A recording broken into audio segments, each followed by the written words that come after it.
Good morning, everybody. My name is Giada Bianchi. I'm an assistant professor at the Harvard Medical School and associate director of the amyloidosis program at the Brigham and Women's Hospital and the Dana-Farber Cancer Institute.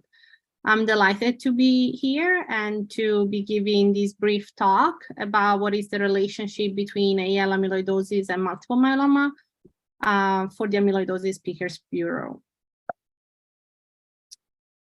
So both AL amyloidosis and multiple myeloma are part of a larger class of plasma cell disorders. This table outlines some, but not all, of the plasma cell disorders that we are aware of, and in particular outline the relationship in terms of incidence between multiple myeloma, a cancer of plasma cells, and AL amyloidosis. As you all know, is a plasma cell disorder characterized by deposition of a misfolded immunoglobulin-free light chain. You see here that while the median age of diagnosis is similar for these two conditions, incidence is reported to be quite different, with multiple myeloma occurring much more frequently as compared to AL amyloidosis. Now, we need to take this information with a grain of salt, as it is a well-established fact that AL amyloidosis may go under-recognized and undiagnosed, even in the setting of full overt multiple myeloma. And so these incidents and this figure probably underestimate the true incidence of AL amyloidosis in the US. It is also important to remember that about 10 to 15% of patients who have multiple myeloma during the course of their illness will be diagnosed with the overlapping AL amyloidosis. So even in patients that have overt myeloma, it is not so infrequent to find co-occurrence of AL amyloidosis. This is a table that outlines the diagnostic criteria for some of these conditions that we were discussing and compare one versus the other. Now you see listed here monoclonal gammopathy of undetermined significance, smoldering multiple myeloma, monoclonal gammopathy of renal significance, and AL amyloidosis. The major differences between MGUS, smoldering, and multiple myeloma are twofold. On one side is the burden of plasma cells in the bone marrow, where MGUS has the smallest burden, less than 10% of plasma cells by definition. Smoldering myeloma has an intermediate burden, 10 to 60% of plasma cell involvement. And multiple myeloma oftentimes has significant burden of plasma cell involvement in the bone marrow, although that's not always the case. The distinctive feature of multiple myeloma as compared to MGUS and smoldering myeloma is that there is always presence of end organ damage that is directly mediated by the plasma cells. So the expansion of the plasma cells in the bone marrow is directly responsible for end organ damage. So this is a critical feature that distinguishes multiple myeloma from AL amyloidosis. As you can see here, the end organ damage is really never mediated by plasma cells in AL amyloidosis as a standalone disease. So what mediates the end organ damage in AL amyloidosis is the deposition of the misfolded free light chain. This is also what differentiates AL amyloidosis from multiple myeloma in terms of proper definition of cancer. So by the book, a cancer is a condition in which you have clonal cells, meaning cells that are all the same, that are derived from the same progenitor cells that acquire abnormal mutation and had uncontrolled proliferation. So in these regards, AL amyloidosis and multiple myeloma both have clonal plasma cells as the driver of the disease. However, in multiple myeloma, these clonal plasma cells are directly responsible for organ damage, while in AL amyloidosis, the organ damage is mediated by the immunoglobulin-free light chain that these clonal cells produce. And so the damage is not directly secondary to the expansion of the clone, but is actually secondary to a protein that is secreted from that clone. Now, this is really like a distinction that is semantic and based on what we consider the agreed upon criteria to call a disease cancer. However, pragmatically, AL amyloidosis is equally dangerous from the standpoint of inducing end organ damage, regardless of the mechanisms by which it does so. And so we actually treat this condition oftentimes in a very similar manner as we treat multiple myeloma. And certainly medications that work for multiple myeloma are active in AL amyloidosis. So why is that? So if we go back to the roots of how these disorders come about, the thought is that they share a common progenitor cells, meaning that the initial cells that acquire the driver mutations that cause the uncontrolled proliferation or lack of apoptosis, also known as cell death, is common between all plasma cell disorder. This is a post-germinal center B cells that we think acquire this initial mutation in the germinal center right after antigenic encounter. And then it terminally differentiate into a long-lived plasma cells that home in the bone marrow. Then over time, these abnormal plasma cells acquire more mutation and expands in terms of percentage of involvement of plasma cells in the bone marrow through the stages that we were discussing before. So first a small clone, the MGUS, subsequently a larger clone, the smoldering myeloma, and then eventually a very large clone of plasma cells in the bone marrow that are highly genomically unstable and with many mutations in the DNA. And now these cells are directly responsible for organ damage in myeloma, as we were saying. However, the thought is that the MGUS can also progress through a different path, where rather than going for acquisition of many more genome mutations and extensive proliferation, it actually differentiates and progresses to AL amyloidosis. How this happened, that the MGUS sort of decide whether to progress to multiple myeloma or AL amyloidosis remains unclear. But what we know is that the sequence of the immunoglobulin free light chain that determines stickiness, that determines capability to generate amyloid, is actually intrinsically determined at the time of the immunoglobulin rearrangement. So this is a very early event that occurs exactly at this point. And so cells that acquire the sticky protein probably have a tendency to progress through this pathway. And again, as we were saying before, what mediates organ damage in AL amyloidosis is the aggregation of this immunoglobulin free light chain in these sticky insoluble fibrils that then cause organ damage. As you well know, there is this major concern in AL amyloidosis, which is that it takes a variable amount of time for this aggregated free light chain to actually start causing symptoms that then become overtly evident as clinical symptoms or signs. And so that there is this lag phase where the free light chain organize first in small aggregates, then these aggregates become much larger, eventually generating fibrils. And then there is a threshold effect by which once there is a seeding of fibrils, then these seeds function as a dock, and so generates aggregation of fibrils much faster. So this is the exponential phase of fibril aggregation and deposition, where patients start to become very rapidly symptomatic, and we have a window of opportunity to diagnose them. Now, it's very unclear why certain patients have longer time to develop symptoms as compared to others. One thought is that the stickier the free light chain is, which is largely determined by the genetic sequence of the free light chain itself, the faster symptoms will develop.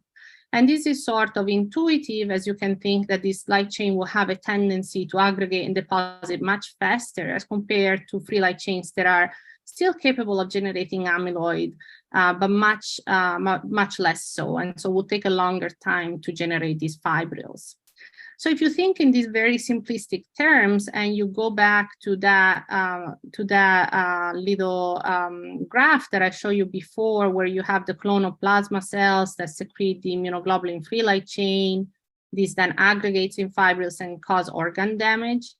You can sort of think, again, in very simplistic terms, that some patients will develop symptoms of AL amyloidosis when the clone in the bone marrow would be otherwise consistent with an MGUS stage of disease, so less than 10% of plasma cell involvement, if the free light chain that these cells produce is very sticky.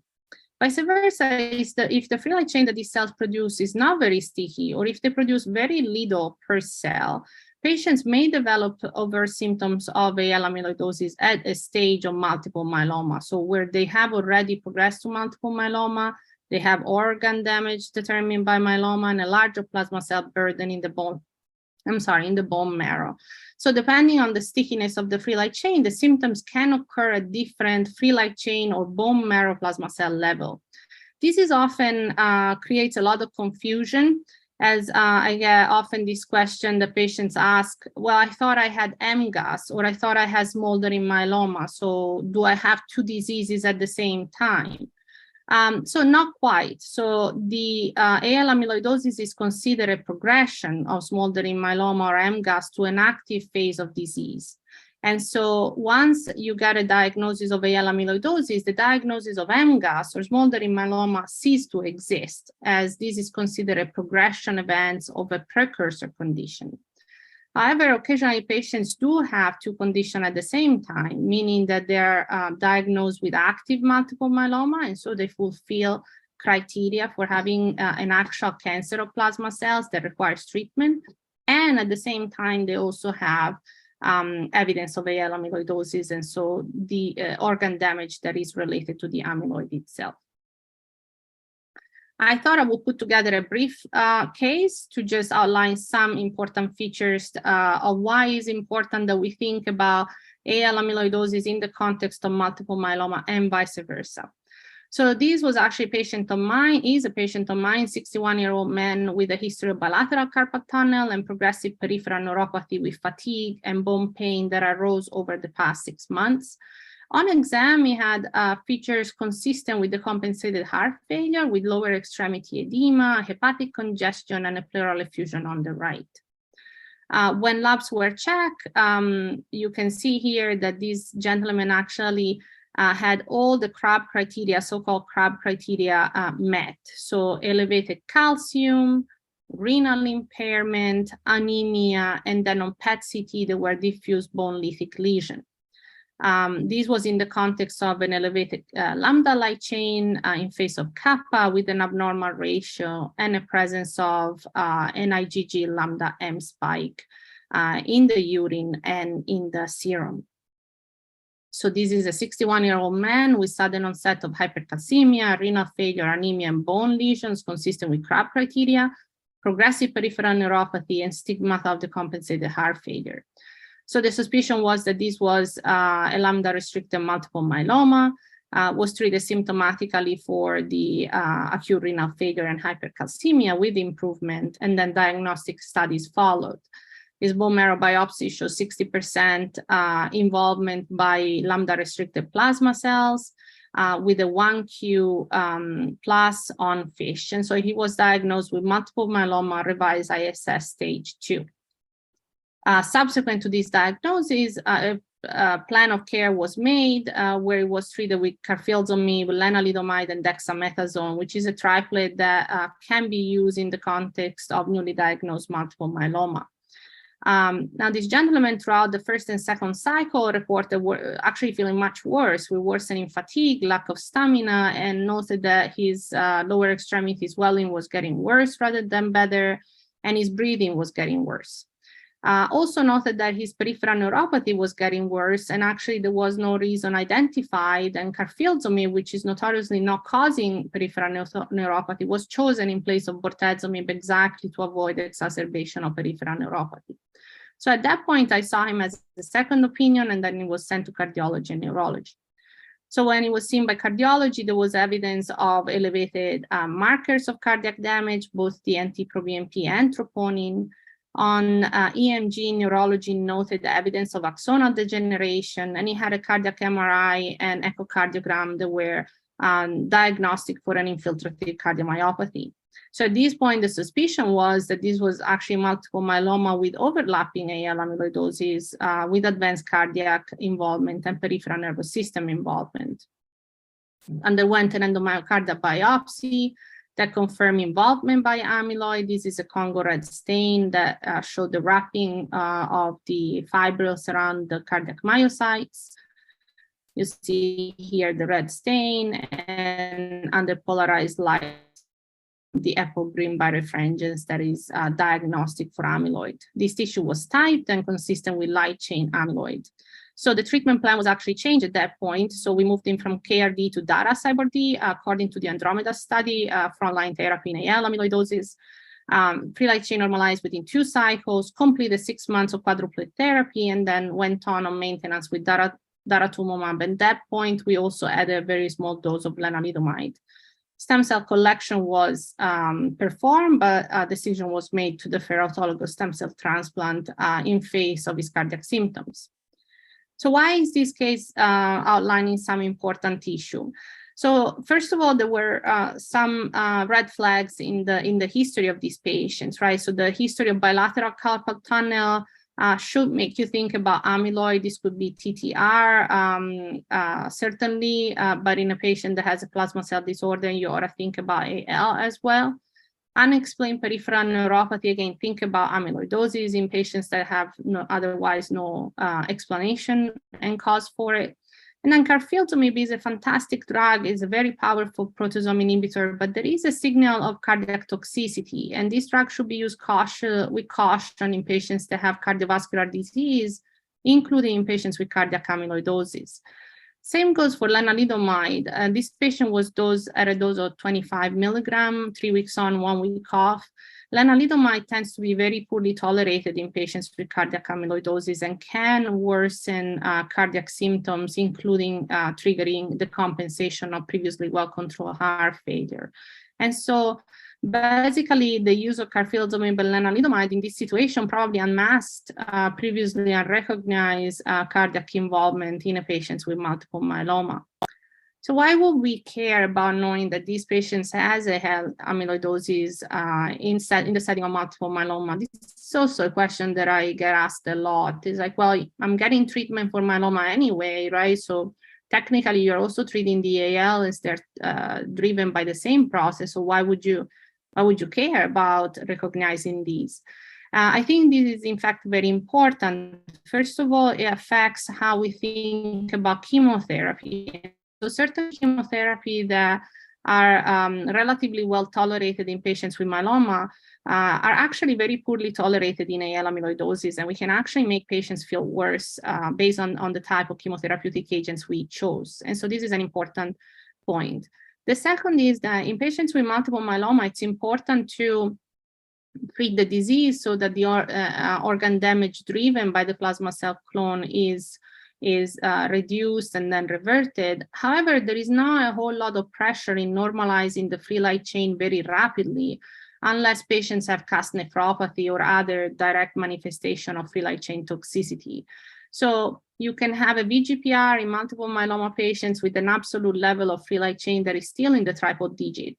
And that's totally acceptable for myeloma. However, it's really unacceptable for AL amyloidosis, as the damage that is derived from the free light chain that are still circulating does not abate unless the circulating free light chain is either completely removed or brought down to a very, very modest level.